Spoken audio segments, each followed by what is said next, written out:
Just over a week ago, that B-2 bomber pilots flew from Whiteman Air Force Base in Missouri to bomb targets in Iran.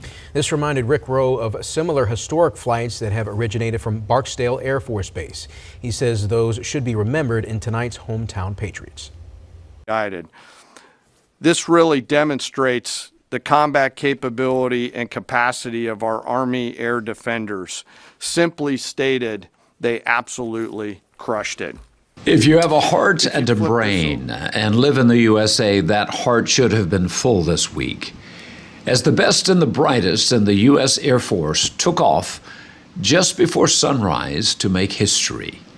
One of them said, quote, "I can't even get my head around this. My heart is so filled with the pride of being a part of this team. I am so honored to be a part of this. To you both, thank you, and thank you to your families." As I watched, I was reminded of another early morning takeoff. This time from Barksdale Air Force Base. This time it was 7 B-52s on a mission that was, at the time, the longest in American history. Proud of what you had accomplished? Yeah, we knew we'd done one for the history books. Then I remembered a group of flyers I met a year after Desert Storm. They were just kids flying B-52s, again in the early hours of January 1991. Falling out of the sky, 12 o'clock. Roger, you got a strike. 40. Got a flamer. Oh man, they got that guy. Got a flamer.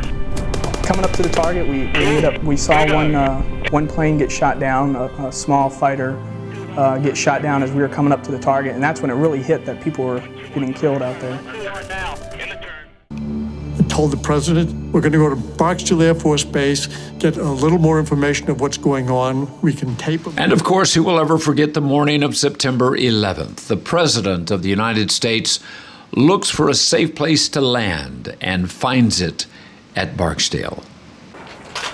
Make no mistake, the United States will hunt down and punish those responsible for these cowardly acts. Of course, none of this would have ever happened without Shreveport city leaders understanding that those 22,000 acres of cotton just across the river in Bossier would change all of us forever. It opened on a cold February day in 1933. It was the Army Air Corps in those days. And very soon, young men from all over the world would come to Barksdale dreaming of becoming flyers.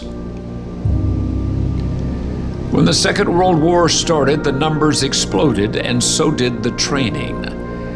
The Army needed pilots quickly, and inevitably that meant accidents, like the one that took place over Garland City, Arkansas in 1943, that took 13 young lives.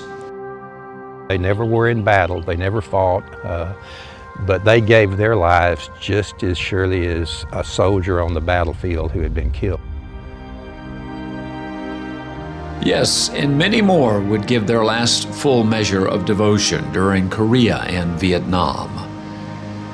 So yes, it made us all proud what those brave airmen did taking off early from Missouri. But we've had plenty of reasons to be proud here too. Lots of heroes have taken off in the light of an early morning Arklatex dawn, not knowing what to expect, not knowing if they would come home in a body bag or to a hug. It's worth remembering as America prepares to celebrate a big birthday. That freedom we all enjoy, it's not free.